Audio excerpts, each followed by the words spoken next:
இந்நாள் இனிய நாள். அனைவருக்கும் தகடூர் பா அறிவொளியின் அன்பான வணக்கங்கள்.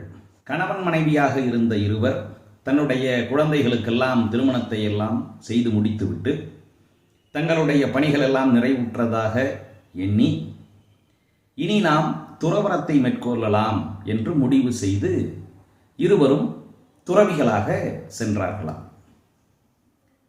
ஒவ்வொரு ஊராக போய் அந்த ஊரிலே இருக்கக்கூடிய இறைவனை வணங்கி அங்கே இருக்கக்கூடிய தீர்த்தங்களில் நீராடி தங்களுடைய ஆன்மீக பயணத்தை தொடர்ந்து நடத்தி கொண்டே வந்தார்கள். அப்படி வருகின்ற பொழுது ஒரு முறை திருச்செந்தூர் கடற்கரையிலே நடந்து கொண்டிருக்கிறார்கள் முருகனை தரிசிப்பதற்காக. முன்னால் அந்த கணவனாகிய துறவி நடந்து போய் கொண்டிருந்தார், பின்னால் மனைவி துறவி வந்து கொண்டிருந்தார். முன்னால் போனவருடைய கண்ணிலே ஏதோ ஒரு வெளிச்சம் தென்பட்டது கடற்கரை மணலிலே. என்ன என்று பார்த்தால் அது ஒரு வைர வளையல். தங்கத்தால் செய்யப்பட்ட வளையலின் மீது வைரங்கள் பதிக்கப்பட்டிருக்கிறது. அது காலை கதிரவனினுடைய ஒளிப்பட்டு மின்னுகிறது. யாரோ எப்பொழுதோ துளைத்திருக்கக்கூடும், இப்பொழுது அது மணலிலே வெளிப்பட்டுள்ளது. இந்த கணவன் துறவி என்ன பண்ணார், அதை பார்த்ததும் நமக்கு பின்னால் வரக்கூடிய மனைவியின் கண்ணிலே இது படும், என்ன இருந்தாலும் அவள் பெண் அல்லவா, நகையின் மீது அவளுக்கு ஆசை இருக்கும் அல்லவா, துறவியாக மாறிவிட்ட பொழுதும் கூட சாதாரண வளையலை கண்டாலே ஆசை வரும், இது தங்கத்திலே வைரங்கள் பதிக்கப்பட்ட வளையல், அப்படி இருக்கும் பொழுது அவளுக்கு ஆசை வரக்கூடும். ஒருவேளை தான் பயன்படுத்தவில்லை என்றாலும் தன்னுடைய தங்கைக்கோ தன்னுடைய பிள்ளைகளுக்கோ கொடுக்கலாம் என்ற எண்ணம் தோன்றும். அதனால் இதை நாம் மறைத்து விடுவோம் என்று சொல்லி அமர்ந்து மேலே தெரிந்த அந்த வளையலை கடற்கரை மண்ணை போட்டு மூடிக்கொண்டிருந்தார். பின்னால் வந்த அந்த மனைவி துறவி கேட்டார், என்ன செய்து கொண்டிருக்கிறீர்கள் என்று. அவர் சொன்னார், ஒன்றுமில்லை, இங்கே இருக்கக்கூடிய இந்த மண்ணை எல்லாம் குவித்து கொண்டிருந்தேன். இல்லை இல்லை, நீங்கள் ஏதோ மறைக்கிறீர்கள். இவ்வளவு நேரம் நடந்து வந்து கொண்டிருந்தீர்கள், இங்கே வந்தவுடனே அந்த இடத்திலே மண்ணை போட்டு குவிக்க வேண்டிய அவசியம் என்ன வந்தது?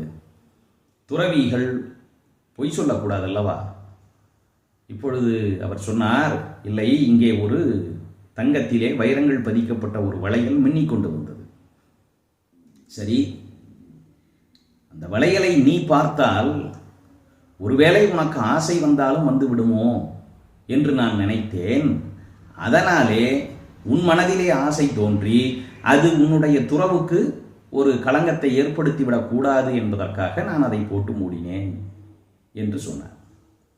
இப்பொழுது இந்த மனைவி துறவி சொன்னால், எப்பொழுது துறவு வாழ்க்கையை மேற்கொண்டோமோ அப்பொழுதே அது வைர வளையல் என்ற எண்ணம் எப்படி உங்களுக்கு தோன்றியது? வைரமும் மண்ணும் ஒன்றுதானே துறவியான பிறகு. ஆனால் உங்கள் மனதிலே இது வைரம், இதை பார்த்தால் பெண்களுக்கு ஆசை தோன்றும் என்ற எண்ணமெல்லாம் எப்படி உங்களுக்கு, அந்த பாகுபாடு எப்படி தெரிந்தது? வைரமாகவும் மண்ணாகவும் தனித்தனியாக பிரித்து பார்க்கக்கூடிய அந்த பாகுபாடு இன்னும் உங்கள் மனதிலே இருக்கிறது என்று சொன்னால் நீங்கள் என்ன துறவி? துறவுக்கும் உங்களுக்கும் சம்பந்தமே இல்லை. அதனால் இனி உங்களோடு நான் நடந்து வருவதாக இல்லை. எப்பொழுது துறவினை மேற்கொண்டோமோ அப்பொழுதே பந்தங்கள் ஆசைகள் அனைத்தையும் ஒழித்து விட வேண்டும். அனைத்தையும் சமநிலையிலே பார்க்கக்கூடிய மனநிலை வேண்டும். உங்களோடு நான் இனி நடப்பது துறவுக்கு பொருந்தாது என்று கூறிவிட்டு அவர் சென்று விட்டார். அவர்தான் உண்மையான துறவி. இன்றைக்கு நாம் பார்க்கிறோம், துறவிகள் ஆன்மீக குருக்கள் என்றெல்லாம் சொல்லுகிறார்கள். எப்படி வாழ வேண்டும் என்று உங்களுக்கு நாங்கள் கற்றுக் கொடுக்கிறோம் என்கிறார்கள். எல்லாவற்றுக்கும் ஆசைப்படு என்கிறார்கள். எல்லா பொருள்களையும் விற்கிறார்கள். ஒரு டிபார்ட்மெண்ட் ஸ்டோரியிலே இருக்கக்கூடிய அத்தனை பொருள்களையும் ஒரு வியாபாரி என்ன பொருள்களை எல்லாம் இந்த உலக மக்களினுடைய அன்றாட வாழ்க்கைக்கு பயன்படுத்துவார்களோ அத்தனை வகையான பொருள்களையும் விற்கிறார்கள். சோப்பு, சீப்பு, ஷாம்பு, உண்பதற்கான உணவுப் பொருள்கள், இப்படி எல்லாவற்றையும் விற்றுக்கொண்டு அவர்கள் தங்களை மிகப்பெரிய துறவிகள் என்று சொல்லிக் கொள்கிறார்கள். அவர்களை நாட்டினுடைய உயர்ந்த உயர்ந்த இடத்திலே இருக்கக்கூடியவர்களெல்லாம் வந்து பார்க்கிறார்கள். சேக்கிழார் பெருமான் சொல்லுவார், ஓடும் செம்பொன்னும் ஒக்கவே நோக்குவார். உடைந்த ஒரு ஓட்டு துண்டு,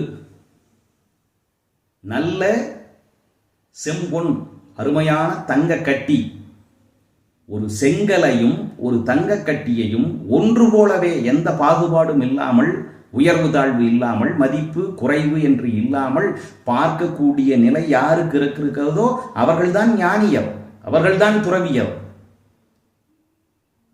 இன்றைக்கு இருக்கக்கூடிய துறவிகள் தங்களை மிகப்பெரிய துறவிகள் என்று சொல்லிக் கொள்பவர்களினுடைய நிலைமை எல்லாம் சேக்கிழார் பெருமான் சொன்ன துறவிகளுக்கான வரையறையில் வருமா என்ற கேள்வியை அவரவர் மனதுக்குள் கேட்டுக்கொண்டால் போதும். மீண்டும் சந்திப்போம். நன்றி, வணக்கம்.